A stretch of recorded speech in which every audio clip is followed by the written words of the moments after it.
Hello again. Paris-Brest Paris is considered by many people to be the sort of ultimate in ODACs and perhaps the ultimate cycling challenge. It's certainly quite difficult, but like a lot of ODACs, it's accessible to most people. Anybody can enter it as long as you qualify by doing a super randonneur series, a 200, 300, 400 and a 600 in the same year as the event. And you can get an entry if you do a fairly long ride the year before. And for most people, most healthy and fit people who do a bit of cycling, it's possible to get fit enough to do the event within a couple of years of training, which is why I'm doing this video now, because it's pretty much 2 years out before PBP 2027. I'm a professional endurance cycling coach specialising in long distance cycling challenges, and last time, PBP 2023, I coached a number of people who did the event. And one thing that came through was people who tried to do everything in the same year as the event without having a good background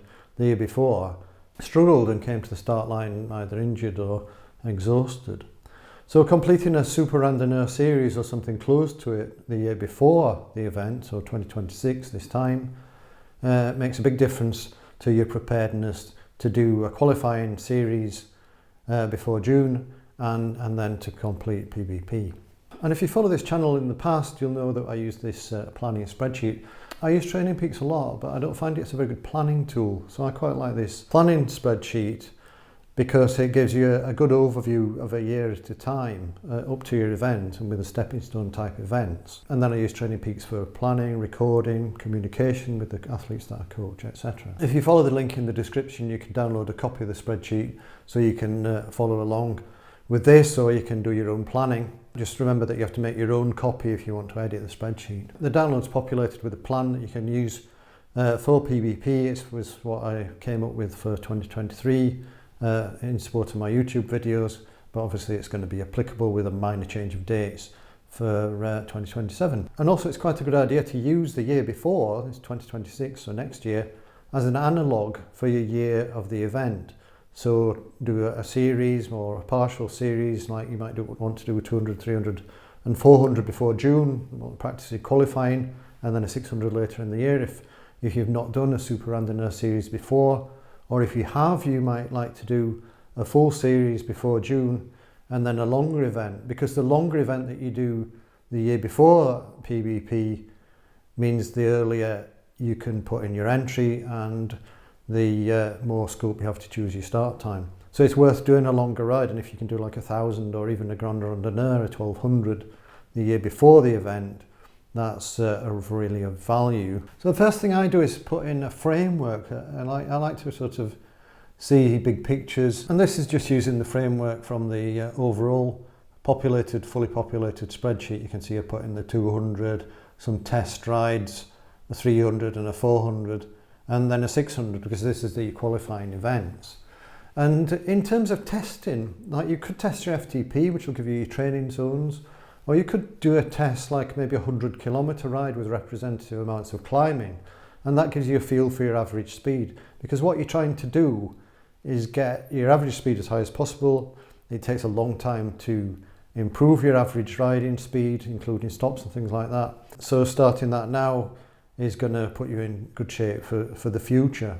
Or if you do a power profile test, it can give you an indication of where you can most effectively put your effort, whether you want to improve your VO2 max, improve your FTP, or improve your durability, which is your ability to produce powers when you're tired. But however you go about it, you want to have this framework in place of your main events, your hard and your easy weeks, and your main goals for the season, as well as your minor goals. Remember, it's supposed to be fun, so if you see an event that you like the idea of, then go for it. Phil, one of the people who's written a great case study for us, he quite likes to do bikepacking events. A lot of people mix ODACs and bikepacking events. Ali Holland, another person that I coach, she does some ODACs events and some bikepacking events.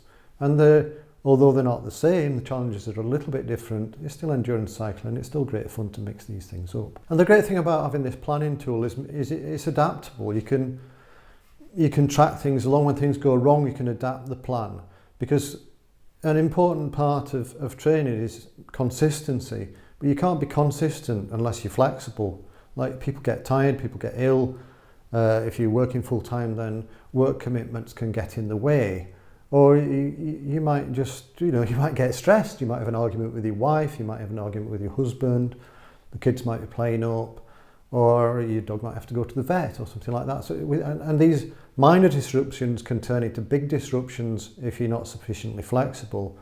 But you can put these in your planning tool and adapt it to reality. So if you're a masters athlete, coach a lot of people that are over 60. If you're over 60, you might be retired. And if you're retired, obviously you've got increased flexibility and you can spend a bit more time recovering. But also your recovery might be a bit slower, or if you're a beginner, recovery might be a bit slower. So you can make a plan, test it. If it doesn't work, have a bit more recovery, put in maybe 2 recovery weeks or something every 4 weeks, or have a recovery week every other week, and things like that, to adapt the plan and adjust it going forward. And then next year it'll be better, and then PVP year it'll be even better. You'll have a much better handle on what works for you and what doesn't work for you. And remember that things change. What works for you now might not work for you next year or next month. So be adaptable and accept yourself. You've got limits. And of course a big group of cyclists is females, women cyclists. We work with a lot of women cyclists. In fact, we perhaps could argue that we specialise in working with women cyclists like Jenny Graham and Ali Holland and Quinda Verheul and many others. And obviously you've got your monthly cycle to deal with. So I made a small adaptation to the spreadsheet which might help you understand how things work with your periods. And you can sort of put in your week 1, 2, 3 and 4, or if you've got a longer cycle or a shorter cycle, or if it's variable, you can adapt things.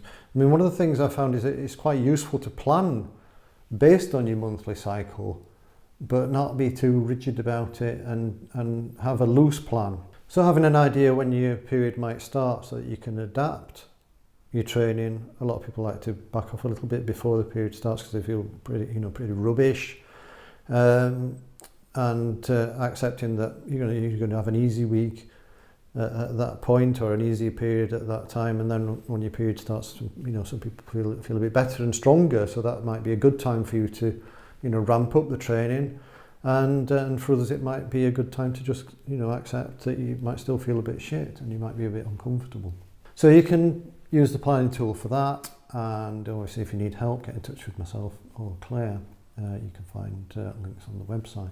So you've got this framework with the main events you've got, some tests, some recovery weeks, perhaps your holidays. A lot of people like to do the Strava 500 up to New Year, and that can give you a good sort of endurance block and give you a boost going into the new year, as long as you recover properly from it. It's certainly if you're in the sort of Northern Europe or in an area that's got a fairly rough climate, it can be a good time to toughen up a bit. And then the next thing is to have a weekly plan. Routine's everything. And if you do a similar thing on a similar day each week, then you can learn very quickly when you're tired, when you might need to rest a bit more, if you might need to move your hard session to a different day, if you might need to move your long training ride to a different day, and if you need to have a full day off or a couple of full days off after your long ride, then do it, accept it, and adjust your week accordingly. Because it's surprising how little training you need to make progress, and it's surprising how little over your limit you need to go to really start to suffer and things to start to spiral down. Once you've got a good weekly routine, then you can start planning the details, and you can see from the spreadsheet the details of the interval sessions that I'd planned as an example, and when it's best to do a long ride. Don't do a super long ride every week, even though you might be trying to build up your endurance. It's better to just be fairly selective about when you do your long rides that push the boundaries, because it takes a long time to recover. So if you're just doing long rides, you might not be able to do anything during the week, or you might just get excessively tired. In fact, one of the people that we work with, he's a very accomplished endurance cyclist, done PVP a number of times, sometimes fairly fast, and he rarely rides more than 200 kilometres apart from in events. So that's the thing that works for him. Other people ride longer, so work out what works for you. So that's it. Get the spreadsheet from the link in description, plan out your main events, your main stepping stones, how you're going to get through next year, get a long ride in so you can enter early and everything's settled, and then you can get on and do your qualifying events and have a successful PBP 2027. Get in touch if I can help in any way. Claire and I have both got some coaching slots available if you want to work with us one-to-one. And of course we have our EBR Cycling Club, which is a great way of pooling resources, learning from each other, getting some camaraderie. I know a lot of people who sort of might be on your own, and there's a wealth of knowledge in that cycling club. It's a really valuable commodity if you don't want to go with a one-to-one coaching package.